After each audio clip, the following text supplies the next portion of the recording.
guys, welcome back or welcome to the channel if you're new. My name's Elizabeth. Basically on this channel what I like to do is talk about things that either interest me or concern me. So, that can cover a wide variety of things. Right now I'm really interested in what's in our food. Either what's going into the food while it's growing and while it's in crop form, or when it's added by companies before it gets to your table. So I thought maybe I'd do a couple of videos on these because it was such a beast of a project, and I thought maybe it was all interesting. So today, last video I did, I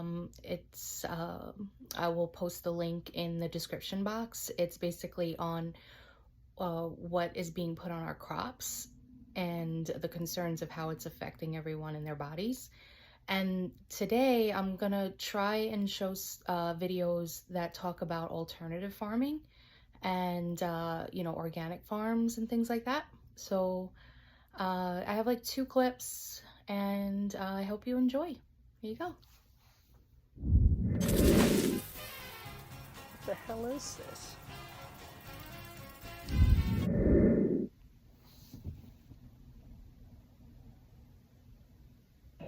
We went to a large organic farm to see how you can farm without pesticides.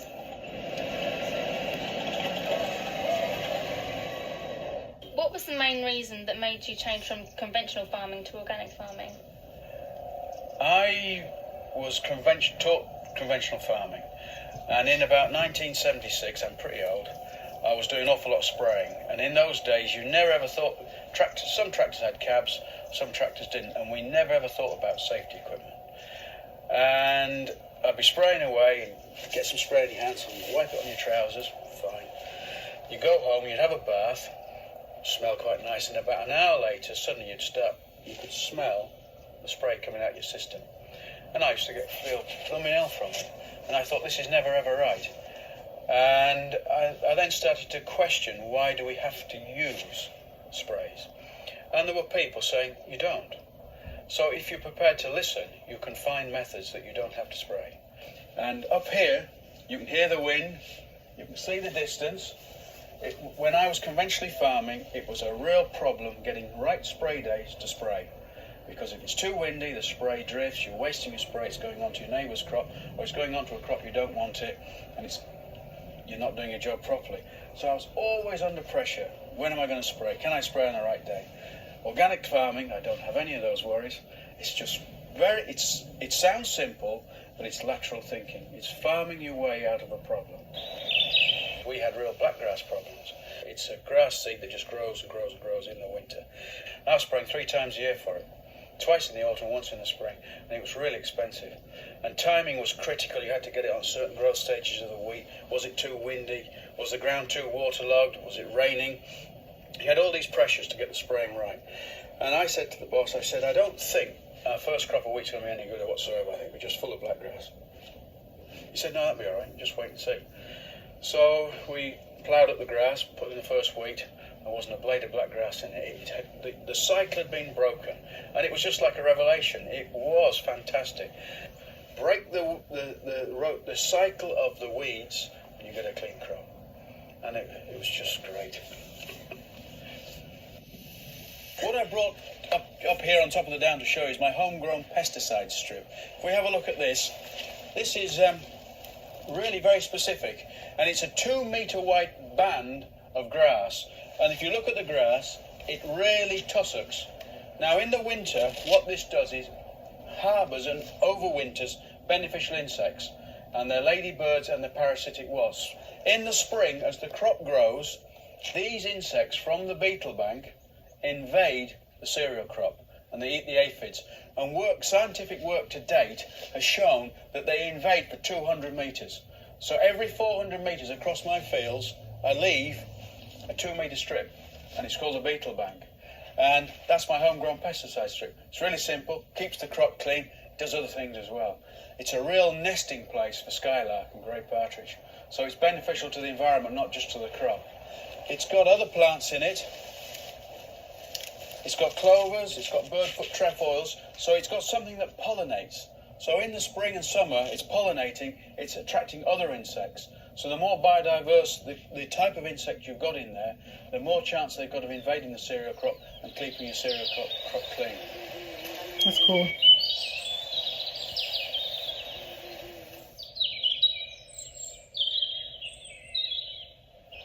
With all the advantages and disadvantages that you mentioned of organic farming, do you think organic farming is the future? I would like to think so, because the herbicides, pesticides and the fertilizers are finite products. They're oil-based. Now, oil is going to be in decline at some stage. So if we can't feed the world by a different method, we're all going to be in severe trouble. So we're always getting more yields each year.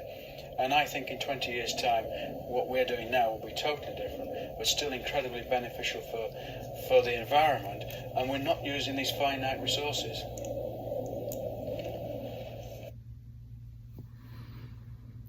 So that was that video. I think this guy made some great points, and I'm not a farmer. I really don't know a lot about it off of, more than from what I've been researching. I've been speaking with some people in the comment section. One of my great loyal followers, he actually was telling me, that it could be a problem, that, totally switching over maybe kind of like abruptly would be a real problem, because like the gentleman was saying in the video, over time you yield more from this process, but it's not going to be an overnight thing. And I think that that's something that, I don't know economically how that would work with farmers to switch over. I don't know if it's something that they can work towards, like this gentleman did, and kind of like weed out, for lack of a better word, the old way of growing the crops using the pesticides little by little. But yeah, if you guys have any input on that, please leave it down in the comments. I'm always loving to read everything and try to learn more. And you guys probably know more than I do about this topic. I also have another clip. It's just a quick one, and it's basically just showing a farmer from America who is using this kind of way of alternatives to pesticides, and it's really cool. So let's see. Harvest season at the U.S. Department of Agriculture's research station just north of Washington. Amid the tiny rows of corn, ecologist Stephen Mirsky finds enemies lurking. Look at the size of these pigweed plants right here. Pigweed robs farmers' crops of water, nutrients, and light, and it breeds like crazy. And that produces hundreds and hundreds of thousands of seed that haven't even gone to the ground yet. Look at that. Most farmers use chemical herbicides to keep weeds at bay. That system works, and it works well. But the repeated applications has the potential to cause resistance, and we're certainly seeing resistance on the rise throughout the country. More than half of U.S. farmers are fighting weeds that the most popular herbicide no longer kills. So Mirsky and others are studying an alternative, controlling weeds with plants, not pesticides. Here's how. In the fall, they carpet the ground with a so-called cover crop like rye. It gets a head start on the weeds. In the spring, they let it grow until it gets good and tall, but they don't harvest it. Instead, they roll it flat.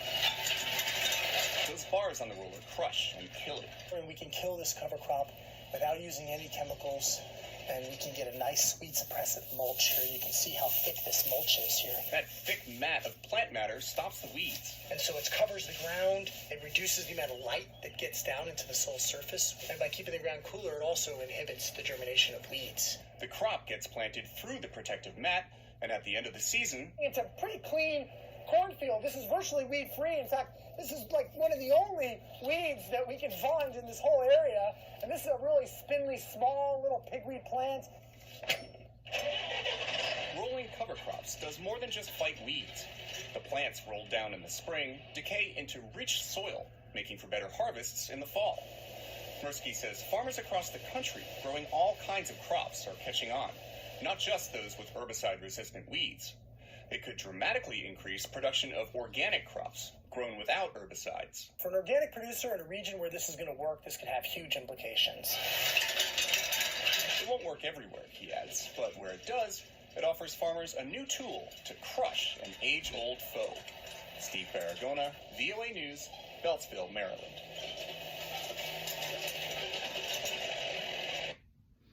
Yeah, so, and I guess that's kind of like what my subscribers were telling me about. It's that it's something that might not work everywhere, and I guess also it depends on, you know, like places where they have sun all the time, like Florida or the southern states, and then, you know, the ones that you know, have to yield as much as they can while they're in the summer months, and then the rest of the year they have frost. You know, this might be an issue. So I really do want to learn more about this. I'm just trying to find an alternative. I'm really interested in it because of what I'm reading about what is in our foods, and because I do work in the medical industry. I'm not clinical, you know, I'm clerical, I'm like secretarial. My joints are all achy, and is this a hospital, or I don't even know where I am. Please proceed to the diagnostic area on the right. But, you know, I just noticed over time that, you know, especially in our kids, they're all, like 80% of them are, you know, having some sort of hormonal issues or gastrointestinal issues. And, you know, there's got to be some kind of link, you know, whether it's our food or other things. But there's some common factor.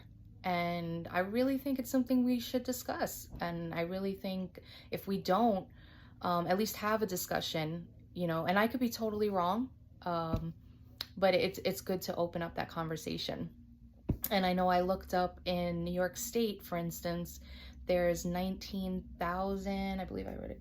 Yeah, 19,366 regular farms that use, you know, pesticides and other things in the state.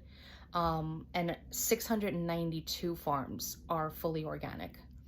So, you know, it's a small margin. And again, I don't know if it's possible. You know, in New York, there's not a whole lot of months where it's warm weather. You know, and again, I'm not a farmer, so I don't know how that affects crops, and I don't know which crops grow throughout the year and all that kind of stuff. But, you know, again, I would love your feedback. If you haven't already, please like, comment, and subscribe. Please hit that notification bell. I will be posting a third video, and it'll be a continuation of this, but the next one is going to be more about what's goes into our food, like food additives, like after they get the food, then what they put in it before it hits the table. So I think that'll be really interesting. So yeah, and just remember, what do I know? What do you guys think? Last time, I'm pretty sure what's killing the crops is this Brondo stuff. But Brondo's got what plants crave. It's got electrolytes. So wait a minute. What you're saying is that you want us to put water on the crops? Yes. Water? Like out the toilet? Well, I mean, it doesn't have to be out of the toilet, but yeah, that's the idea. But Brondo's got what plants crave. It's got electrolytes. Okay, look.